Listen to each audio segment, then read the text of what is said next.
Okay, so this is the removal of the head unit because I have a issue where there's no volume when I turn on the car. The head unit will power on just fine.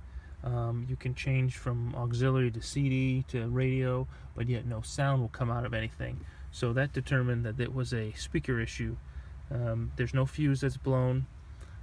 Checked all the fuses to make sure. So removing the cup holder first, then lifting this up, removing these two screws, lift out this console, open your handbrake, and then throw that over there, and then this portion you just kind of slide back and pull up.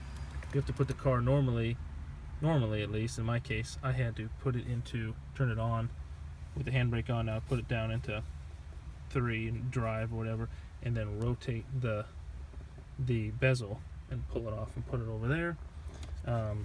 Then you can get to, there's 4 screws, 1, 2, 3, and 4, and there's actually 2 under here as well that you have to use a little 90-degree tool, which is what I used here.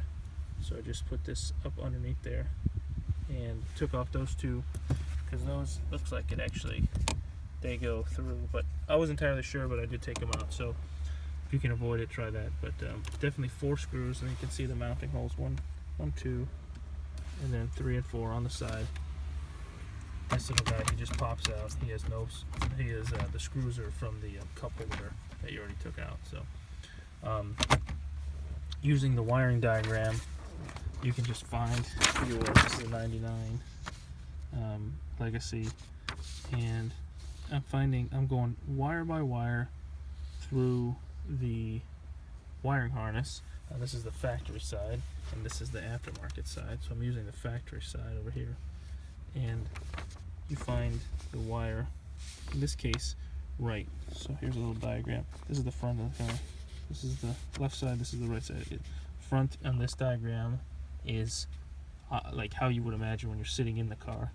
So right side, left side, as you're sitting in the driver's seat right here. So go back over here. This is actually the first one I tested, which is right front positive and then right front negative. And it's red and yellow, so the big color's red, the little color's yellow. And take your other terminal from your multimeter, and it's white and black. And what I do is I just take little, little pins, little bobby pins, and you put them into the back of the hole, and now you're making contact with that pin. Clip on your multimeter. So, or you can just, touch it to it if you want to. But I usually take and clip one end to an alligator clip. These are like Harbor Freight. You get like 20 of them for $6. It's way too many, but take that, and then you just sort of clip it onto the pin. There you go. Clip it onto the pin, and do that for both sets. In my car, the wires are like above each other in the same column, but on different rows. So you'll notice that when you find the wiring diagram. You can just swivel that, and then I got to remove the door panel now, because I found out that by doing all the different tests, and you do just a impedance test or a voltage test, but in my case I'm usually get 6 ohms between each positive negative pair, except for the right front speaker, which is why it's over there and taken out. There's other videos on how to remove your door panel, because your door panels, there's different screws, but normally find anything with a plug on it. That sort of helps you understand that there's probably a screw behind it. So I'll show you the driver's side. Screw there, pop these off. I use a paint can lid opener. Take that, pop it off. Then you're gonna pop this off, and with a paint tool or a flat bar, and then unhook it. And you'll see that there's the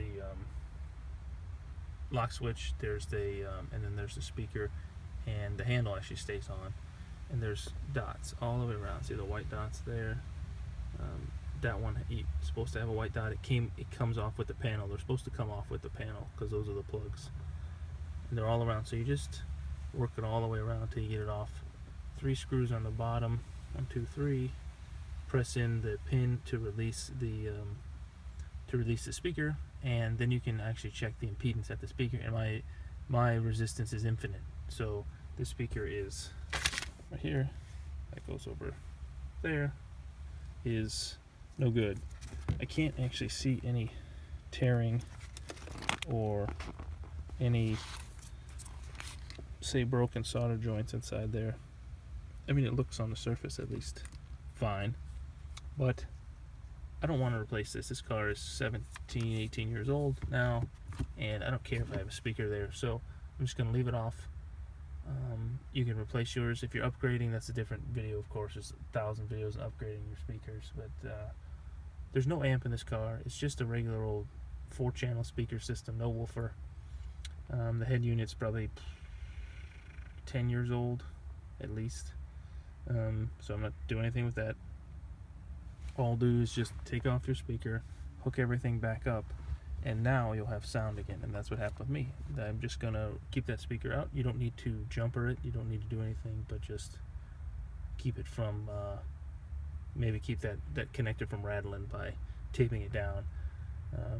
Other than that though, the issue solved. Remove the speaker. If you want to replace the speaker, and if you don't, like me, then just put everything back together. This took about 2.5 hours with never having done this before, and that is watching videos and things. So hopefully this one helps you. Just go to this video if you have a Subaru.